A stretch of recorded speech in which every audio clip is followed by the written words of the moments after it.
Happy Tuesday, everyone. Welcome back to the CI Chit Chat. Mitchell Hora here with you. I'm the founder here at Continuum Ag. Exciting, kind of different vibe to today's CI Chit Chat. We've got a guest with me here today. We're going to be really digging into a on-farm example of what's going on with CI scoring. You don't need just me talking about it. We've got some of our farmers here to share some of their experience and share some of the insights that they're seeing from their farm. Just to kind of set the stage a little bit, like we always do, starting with the basics. If you're brand new to this conversation, okay, carbon intensity is the energy that goes into every bushel. I like to call it the carbon footprint of every bushel. It's what is all the inputs going on to every acre divided by the yield coming off the acre. And there's a scoring system that we've integrated with to get growers that score. That score is important because there's tax credits that are being developed. There's other marketplace drivers. It's really interesting here recently, some of the overall industry updates. A lot of non-biofuel companies hit me up here this week. Very interesting to see those groups saying, hey, what the heck is going on over here in biofuel and in low carbon biofuels, in these tax credit opportunities to take this low carbon corn to produce a low carbon product. A lot of other non-biofuel companies are taking a look and evaluating maybe they should be doing something in this space too, which I think they're right. I think it's going to be not just low carbon fuel, but low carbon pork, low carbon beef, low carbon whatever. And I also think that's going to be beyond carbon.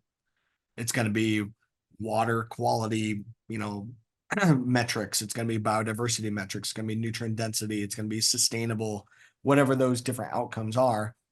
The whole point here is this is the proof of concept, and it's all going to boil back down to data. That's the key. Other just quick overall updates, really ramping up conversations with the biofuel manufacturers, the off-takers who are trying to figure out how do they navigate and connect with farmers. So we're having a lot of those conversations. If you all are having conversations with your grain buyer or with the off-taker, the biofuel manufacturer, we would love to help to be part of those conversations or get you guys more information. Biofuel folks that are on this call, we've got to work together here. This is an amazing opportunity where farmers and biofuel manufacturers can work together to grow the pie and get these taxpayer dollars back to middle America, where they can be invested back into being even more sustainable and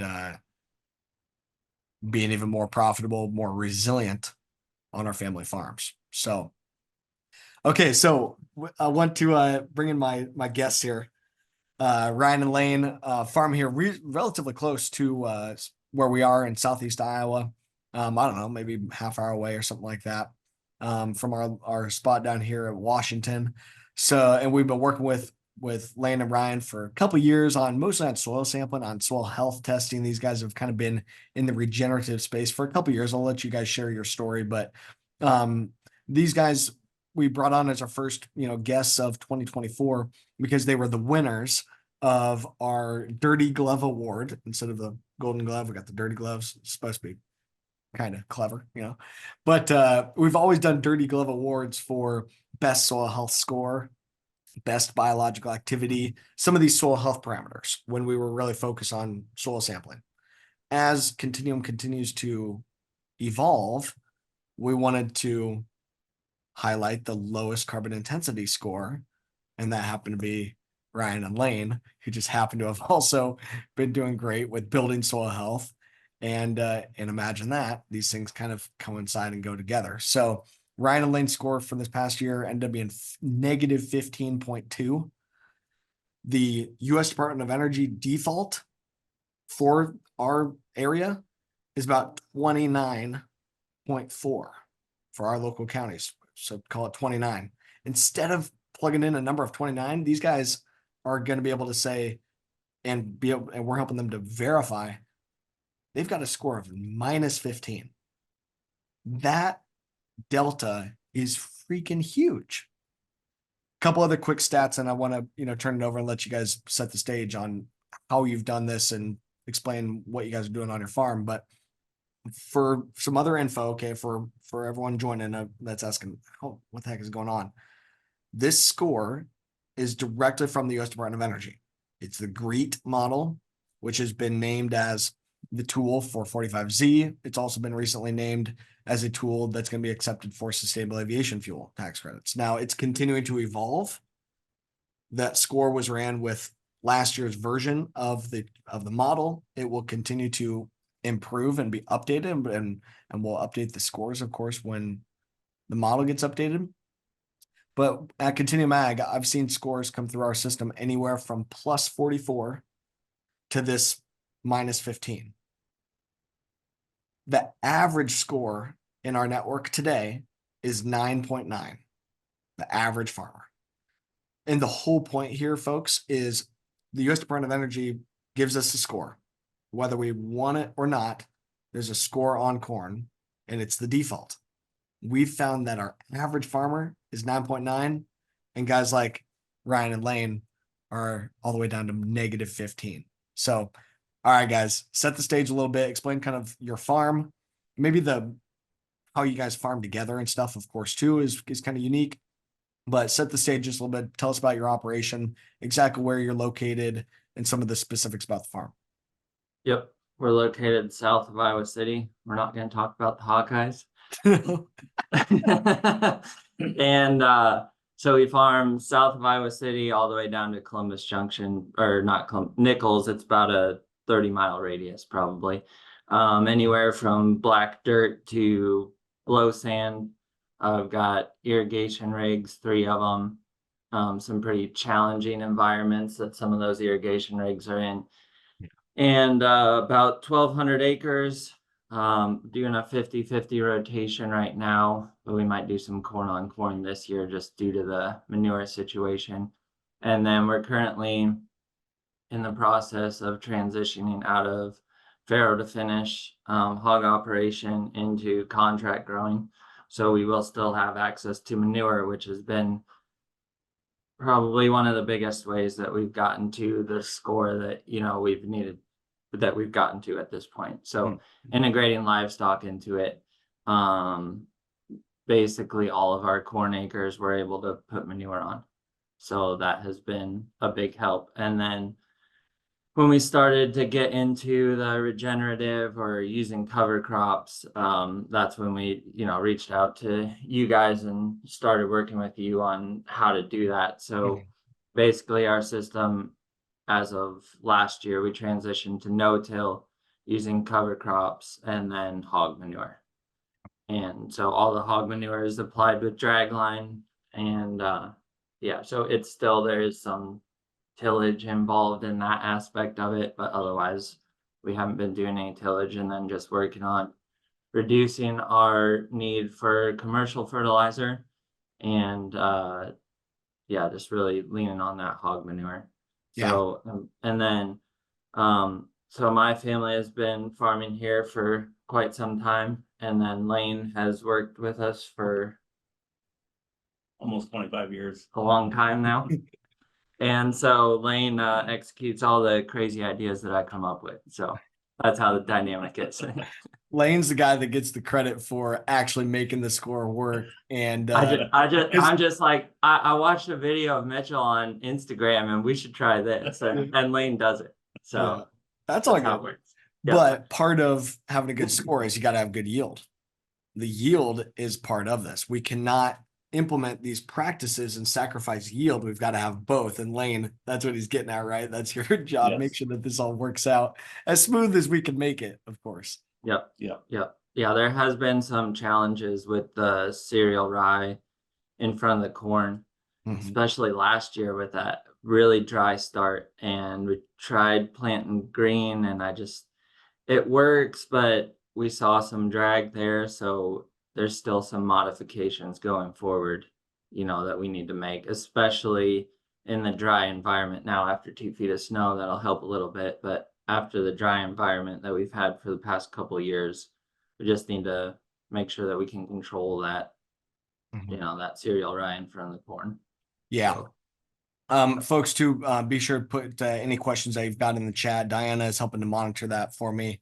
I've got a couple of questions kind of teed up to some different random ones, but any questions for, especially for Ryan and Lane, be sure to put those in the chat. We want to get to as many of them as we can. So, folks, so these guys are talking about the major drivers of lowering the CI score includes plant a cover crop, reduce tillage, utilize more manure instead of synthetic fertilizers, and continue to grow yield. That's why their score ended up being minus 15, right? They're checking all the major boxes and thus getting to that kind of score. On my farm, my score is negative 4.1. I'm doing the no-till, I'm doing the cover crop, but I don't have the manure. I'm doing full synthetic. That's the major kind of difference, or relatively close, in geography, but it's that 10-point difference is really where that manure helps to kick in. It's what I think the opportunity here is going to be is being able to spread that manure across more acres. It's got even more value to it than just being a kind of a waste product and being a synthetic fertilizer replacement. Now it also is helping reduce CIs. And folks, the reason for that is the nitrogen fertilizer has a much higher potency of a greenhouse gas. Nitrous oxide is more potent of a greenhouse gas than methane, which is more potent than CO2. So that's why that's part of it anyway, of why they credit manure better than synthetic fertilizer, or why it ends up improving the score a little bit better, is because of the CO2 equivalency of nitrous oxide versus methane versus CO2. So guys, you've been obviously a little bit newer to some of these like full-blown no-till, full-blown cover crops. Okay. So that's also interesting that you don't have to be doing these practices for forever to have a great score. So maybe what has prompted the change of doing some of these practices? And then I'll circle back after that. But what was kind of do you guys remember, I guess, when you said, all right, let's do some cover crop, or let's figure out no-till? Like, do you remember what was that conversation like? It probably hasn't been that long ago. We are actually part of Randy Dowdy's program, so working towards growing, bigger yields and all that. And he was starting to get on the train of cover crop and how it was benefiting him. And I thought it, seemed like a good idea. So it was just, there's a lot of information out there that sometimes talks a little bit negatively about using cover crop, and especially in front of corn. And so that's why working with you guys, I don't know if I felt comfortable doing it on my own, but if you can kind of have someone that's had some experience help guide you through that, that's a big deal. So yeah, it was just like, I thought it was the right thing to do. It seemed like a good idea. And then it's just figuring out which product you're going to use and all that stuff.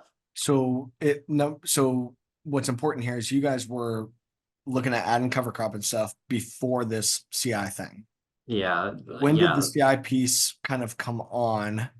And obviously, yeah, we've been working with you guys for a while. So I believe it was you were chatting with one of our agronomists and they were like, hey, we should run your carbon intensity score.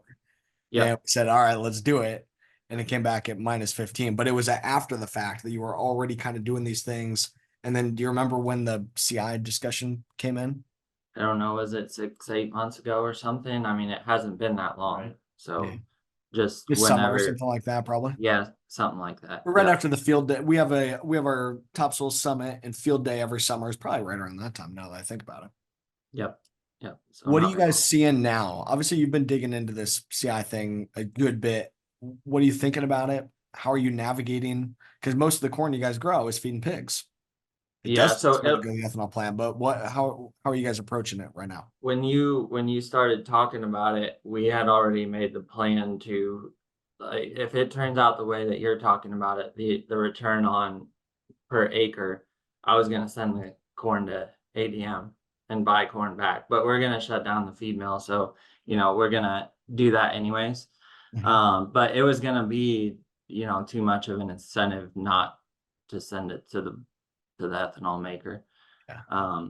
So yeah, that's when we started talking about it and figuring out what the economics are. But one thing that I would say to everyone on here is, if you're doing any of this or you know what your score is, start having those conversations with the merchandisers, wherever you're at, the ethanol companies.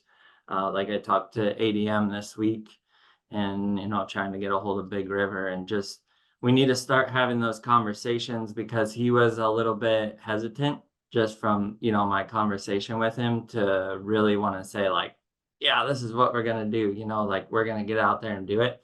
I just think they need more bushels. I mean, my 120,000 bushels to ADM in Cedar Rapids is nothing. That's a couple hours of grind or something like that. So it's just getting out there and having that conversation. And then I think we can all get a lot more excited about the potential. Well, we've got to have both, right? So that's Yeah. the whole point of these is we need more folks that know their scores, that have these low carbon bushels put together, and we need more guidance from the IRS and more ability for Yes. the off takers to be able to come together. So we're having a lot of conversation at Continuum Ag with some of those buyers. We're also, of course, helping the farmers to be part of this solution, because we can start putting together the data now. Some of these buyers have some things that they still have to sort out. So okay, guys, lots of questions coming in and some really good ones. So let me try to crank through a couple of them here. Our buddy Keith here in Iowa is asking, what about on you guys' agronomy program, any additional nitrogen? So you've got the hog manure, no-till cover crop. What about the rest of the nitrogen program? How are you guys managing for that?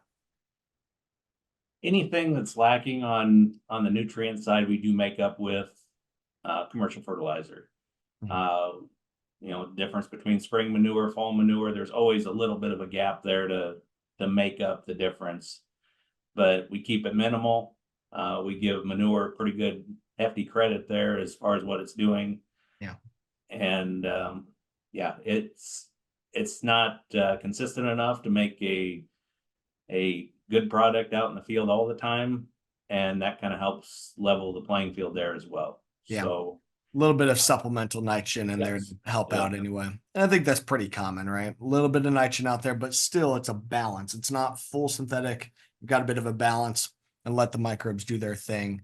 What do we got going on here? Diana, did you just add that deal? There we go. I don't know what the heck that was.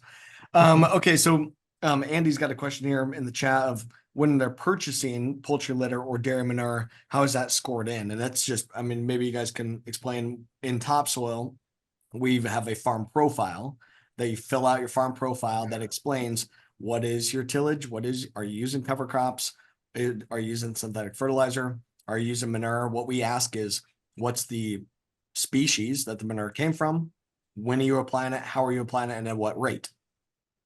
And that data goes into the GREET model. And there's a question here too about the GREET score and a little bit of the details there. Okay, so that GREET model is the U.S. Department of Energy gold standard tool as to how they define the carbon intensity of fuel or of energy.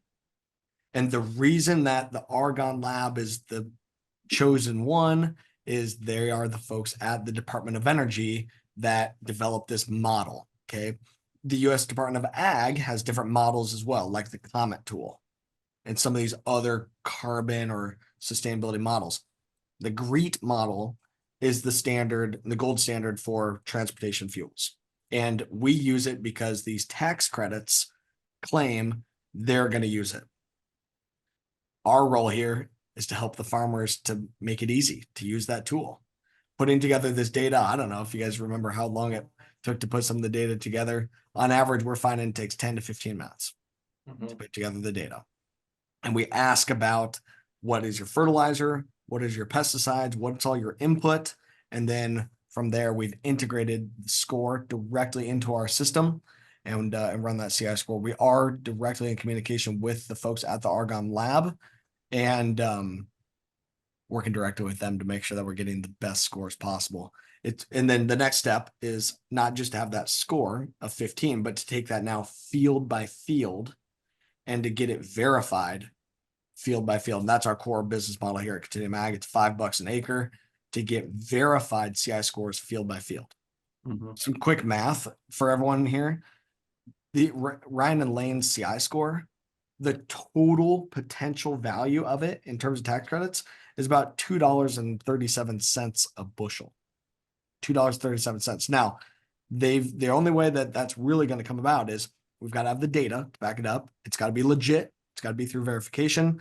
And these guys got to partner with a biofuel plant who also, of course, has got to make some money in this thing as well. They're not going to get paid $2 and some a bushel. Not going to happen. But the point being here is to make sure that farmers understand what is their score, what is the value of that score, and we can work together and collaborate, because this kind of a premium gives a amazing opportunity for the biofuel company to make money and farmers to make money. And you guys were kind of hitting on exploring that and moving your corn rather than using it to feed pigs. Maybe a quick thought on how you're looking at collaborating. I'll find another question here because we got a ton of them. There's a lot of them in here. But Yeah, how are I the mean, conversations? no, like I said, I reached out to ADM and had the conversation with them, and I just think they are looking for some guidance from the Department of the Treasury. Yeah. On how they're going to monetize it, and then also how they're going to hedge their risk.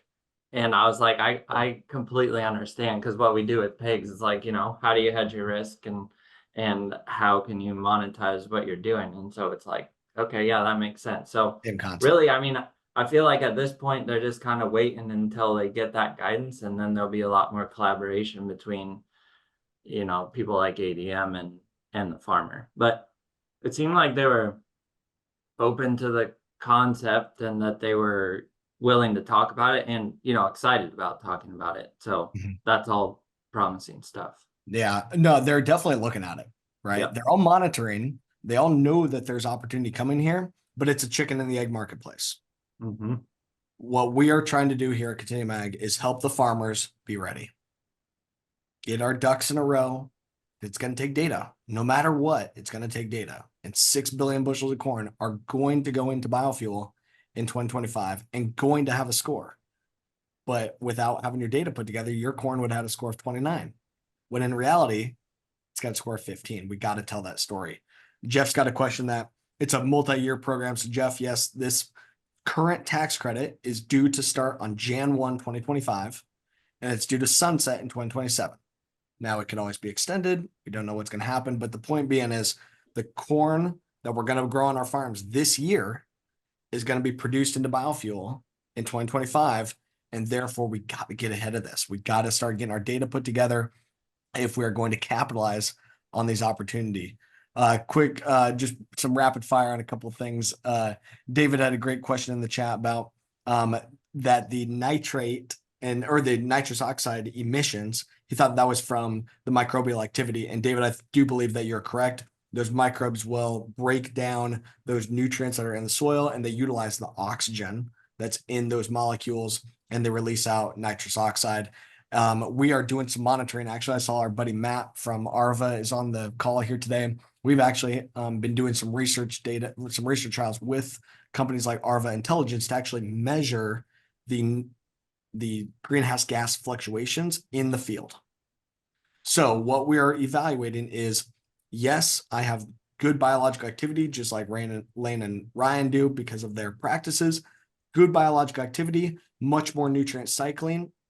But because we have a living crop on the field at all times with the cash crop and with the cover crop, we're capturing a lot of those nutrients. But also, I believe with good biological activity, we're getting more of the nutrients into the organic form.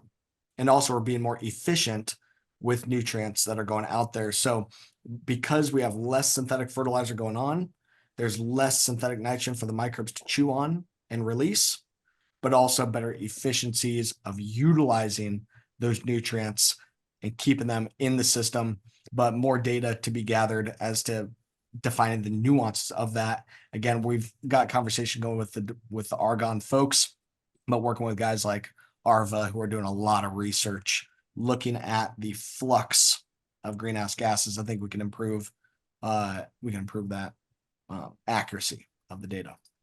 A couple other things real quick, guys. Janet asking about a score of -2.9. Not making sense. Hit me up. Happy to chat through that. a little bit more on what's going on with your score, or talk to your topsoil agronomist. They can help you to get some more info. There was a question that came in from the question link saying, okay, with Trump winning the caucuses last night, how is this going to impact? Very interesting, but just politics overall, okay, whether it be Trump or otherwise. Obviously, Trump has said that he's pretty pro American energy, pretty pro renewables. So, you know, and this 45Z tax credit has good bipartisan support. Now, inflation, it's part of the Inflation Reduction Act, which does not necessarily have full bipartisan support, but some of the components like 45Z, they already have good bipartisan support. We've been working directly with some of our state politicians as well, Senator Grassley's folks, Senator Ernst's folks, our local representative, Dr. Marinette Miller Meeks. They're aware of what's going on. They understand. So,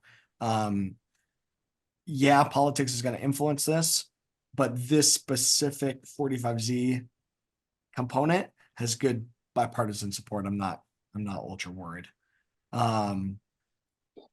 Okay, let me figure out if we can get one or two more here. There's some great questions, and we have everything recorded, so we'll try to get to as more of them or follow up direct. But so there's a couple different questions about like pesticides, herbicides.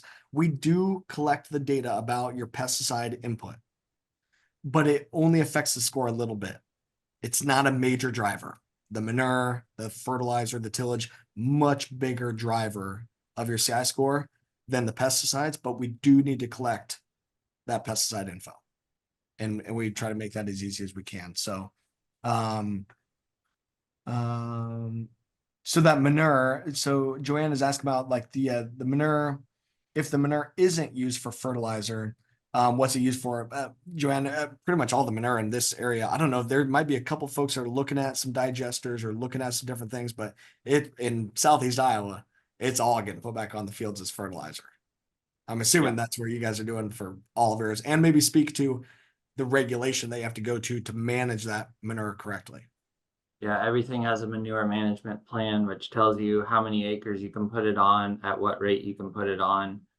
You either have to apply it in the spring before, but then you're trying to do it in March or April, right before your planter rolls, and that creates some issues. So most time like to do it in the fall. But you have some loss there too, and we're hoping to offset some of that with the cover crops. So if we have a plant growing out there, you know, we're hoping it'll suck up some of that nutrient that we had been losing in the past and trying to capture that. But if you have hog buildings, you have 2, 3, 4, 5 farmers saying at Casey's when you see them, hey, I'll take some of that manure if you want to get rid of it. And it's like, nah, we don't really want to get rid of it. So we try and use as much of it as we can. And then if we have to, we'll give it to another farmer and they'll use it. So that's usually how manure works. Fantastic. Couple other things quick. We're actually getting through these decent, but I know we're running out of time as well. So, Janet had a question. When we're going through some of the CI scores quick, if there's a spot to skip over and just a baseline score, sometimes it'll be the pesticide. It's a minor thing. If you have a very complicated program, say, let's simplify. But going forward, when we verify, we got to have the details. And there's some questions on that. Like, really, that's what we got to prepare for here, folks, is we've got to tell this story very detailed at the field level. We can't just say, oh, sure, we got a score of minus 15.2, right? And start driving some of these tax credit dollars of north of $2 an acre. That's big money. And it's going to bring on a lot of scrutiny. There's already going to be scrutiny on this from both a fiscal conservative side and also from a environmental side of things. We're going to have to make sure that we're telling a real story, and we got to have the data to back it up. And that's where Continuum is fitting in. And yeah, to Matt's point, I appreciate that, Matt. Bipartisan support. I was just at a conference here last week where the folks from the airline industry were talking about this. They have big goals that are beyond tax credits. We're talking about tax credits as being a major driver of short-term financial opportunity, but this is long-term. Andy asked, what about 2023 corn and getting that verified? I don't on my farm, I'm not holding the corn until 2024. If you've got enough storage, you can sure try, but I would look at calling around and seeing, are there some pilot programs going on? Mhm. Because there are some. Are there some pilot programs going on where you can work with an off taker and maybe make a couple cents? You know, I've seen programs anywhere from 1 or 2 pennies a bushel up to 15 pennies a bushel. Some different programs they're going now. So for my operation, I'm not going to be storing corn until this fall or 2025. But I'd be calling around and looking at, could you get paid at least a little bit for the corn you already have in the data you already have. Um, Tom, fantastic here. I'm ethanol CEO, so I know this is real.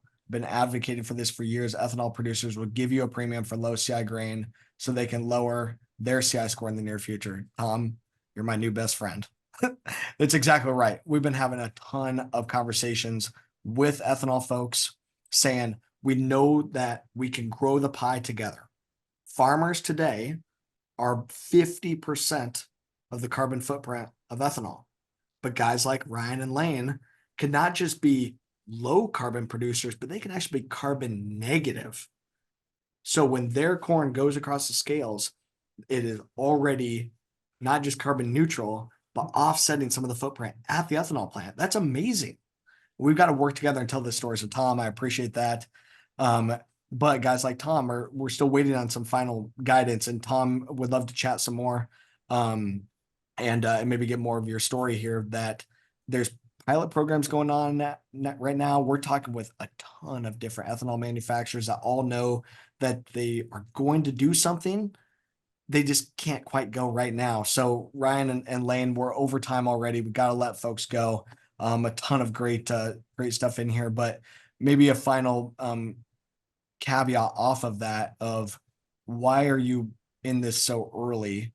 And what are you telling people? What's your kind of final message to the folks that are on here today? I think we just got lucky as far as the timing. I mean, we're, heading in this direction anyways, and I thought it was, like I said, the right thing to do. I like the idea of the cover crops and using the manure and being more efficient with that. And then I guess the parting message would just be make sure that everyone reaches out, like you just said, Mitchell, and talks to your merchandisers and the ethanol companies and just get that conversation going. And seen a couple of comments from the ethanol people like, yeah, we're having these conversations, but also, when I talked to ADM is like, they were glad to hear from me and they were glad that I knew my score and could talk intelligently about it. So just kind of educate yourself on, what Mitchell's saying and just start having those conversations so we can in 2025 capitalize on this opportunity, because it could be for a short period of time maybe. And I'm just looking at it like we need to squeeze all the juice out of it while we can. I totally agree. Lane, you're the guy that's got to make it happen. What's your word to some of these farmers that are now? The good thing in what I like about 45Z or the CI, you don't have to change and do all these practices. You guys have done it and are really optimizing that score, but you don't have to. But some folks might be getting out of their comfort zone a little bit. What's your final word, Lane? We really got into this with the intent of improving our soil health and maintaining yields and being more efficient, and it just fit right into the CI. So we were heading that way and doing those practices, whether CI was a thing or not. Yeah. And right now is just a great opportunity and timing to get in and take advantage of it. I agree. Setting up for success, telling our story like Alden's talking. This is a federal program, but this same type of data is going to be used for different state programs or other initiatives. Jeff, I appreciate that. Been in the ethanol industry for a long time, and this is one of the most exciting things. I totally agree. This is huge for farmers and biofuel companies to work together. We just want to enable this to happen and enable these markets to go. So appreciate everyone taking the time. I'm sorry we went a couple minutes over, but hope you like this. Everything here is recorded. It's on our Continuum Ag YouTube page. It's also on the Topsoil podcast. We'll do this again next Tuesday. Appreciate everyone joining us, especially Ryan and Lane. Appreciate it. Good luck out there in the cold and snow. Stay safe, everyone, and we will see you again next time.